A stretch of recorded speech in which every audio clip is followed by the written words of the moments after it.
Welcome back everyone, I'm Robbie. And I'm Liam. And we're finishing up our look through the remaining Best Picture nominees for 2019.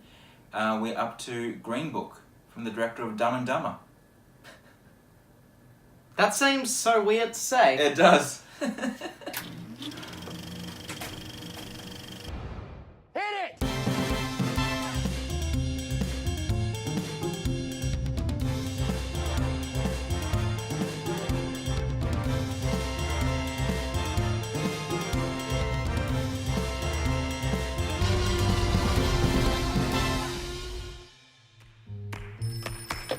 Yeah, some guy called over here, a doctor. He's looking for a driver. You interested? I am not a medical doctor. I'm a musician. I'm about to embark on a concert tour in the Deep South. What other experience do you have? Public relations. Do you foresee any issues in working for a black man? You in the Deep South? There's gonna be problems. Promise me you're gonna write me a letter. I promise. Green Book was directed by Peter Farrelly and it stars Viggo Mortensen, Mahershala Ali, and Linda Cardellini.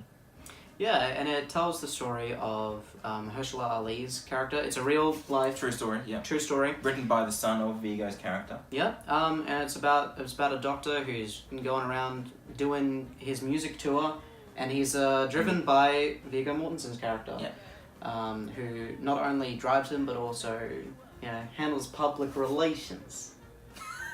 That was a good accent. Yeah, thanks.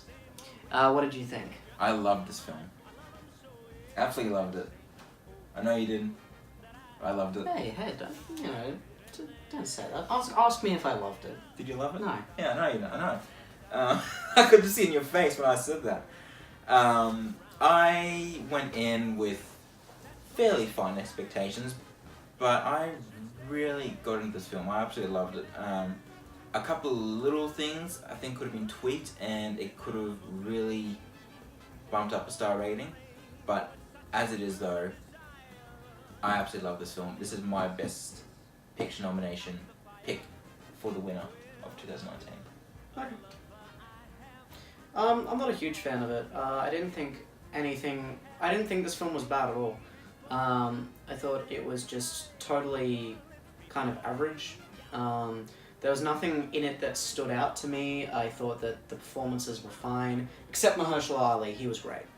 He's probably one of my picks for Best Supporting Actor. He was excellent. Yeah. I thought the directing was just fine. I thought the writing was fine. It was a little cliche, a little cheesy. There are lots of points where it was like, you had a perfectly sad moment, but then it has to overdo it by like playing sad piano music or violin music, and it's such a cliche at this point, or a trope.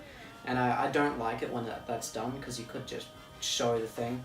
And it feels a bit manipulative, but to me this film is totally fine.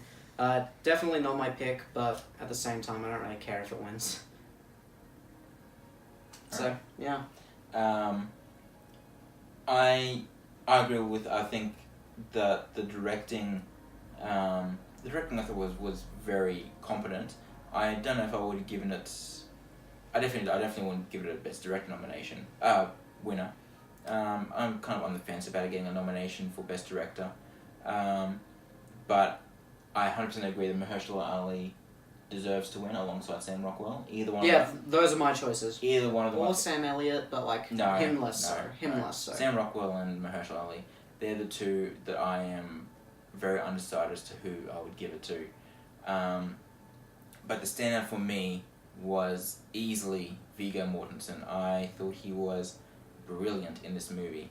I was a little bit worried because he doesn't do many films, Viggo. Yeah. And it's when you have someone who's so iconic for a particular role, when they do a lot of characters, it's easy to forget that other character. Like, sure, Indiana Jones, you think of Harrison Ford. Yeah. But you see Harrison Ford in another movie and you don't think of him as Indiana Jones because he's done so many roles. Viggo, he hasn't done he has done a decent amount, but not a great deal of roles since Lord of the Rings. Yeah. So for me, whenever I see him, I still always go Aragorn. He's sort of made a resurgence though in the last couple of years. And I was a little bit worried going into this that all I see is a chubby Aragorn who just speaks with a crazy American accent. Hey, why are you trying to bust my balls here? Yeah. Right? But I did not see Aragorn at all Vigo completely transformed. I thought he is. I really cannot pick between him, Christian Bale, or Rami Malek for Best Actor. I prefer not to get grease on my blanket. Ooh, I'm gonna get grease on my blanket. It's very, very close. I would be happy with any three of them to win, and then all the three of them will be my picks for like out of the entire year, regardless of the nominate. There's a lot of nominations I don't agree with this year. Yeah. This is kind of not the best year. No, for me the best actor category is the one that's got it most spot on for me personally. Yeah, I do agree though that the best actor nominations this year are the most spot on. They're probably the best. The best picture nominations are all over the place. And Black Panther. I love Black Panther, but come on, best picture. Anyway, we're getting off track. To the fact that is the first superhero film to get nominated for Best Picture when something like The Dark Knight came out over a decade ago. It's just ridiculous. And that Infinity War came out the same year as Black Panther and got overlooked instead of anyway. Yeah. We're getting really off track. Back on Green Book.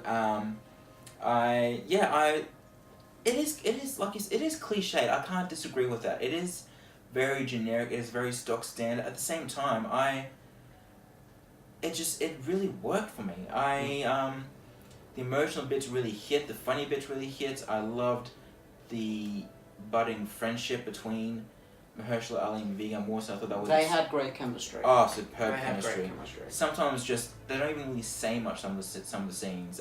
Because Vigo is a very big talker in the film. Mahershala isn't a big talker.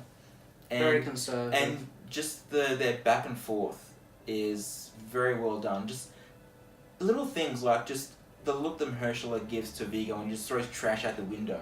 We do this.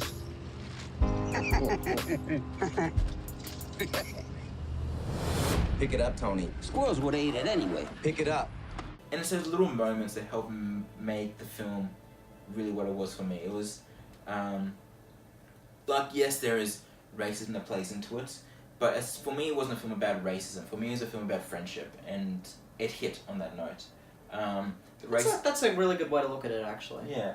Like, the moments of racism aren't anything we haven't seen before. Yeah, it doesn't really hit any new ground. No, but for me, that wasn't the point of the film. That was just something that helped their friendship move to the next step.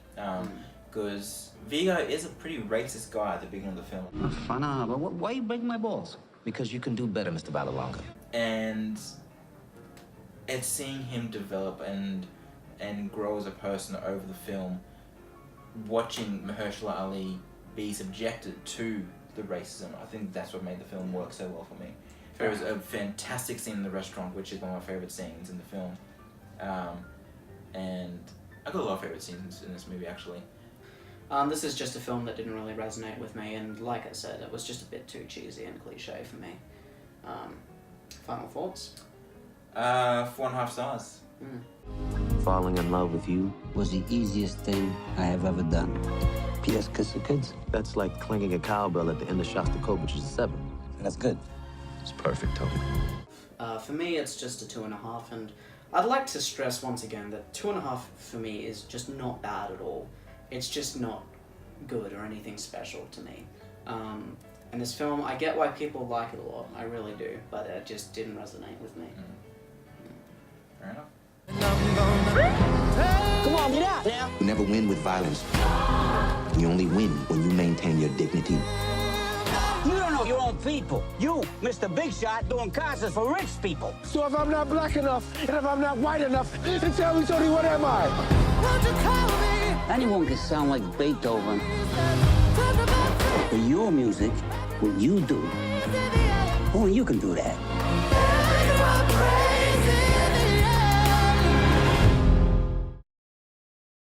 Anyway guys, those were our thoughts on Green Book. Please let us know what you thought, and keep an eye out for our future videos, including our review of Alita, Battle Angel.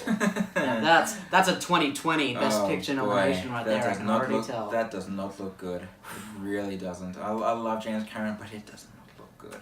We'll have to see how it goes. But until then, we'll see you at the movies.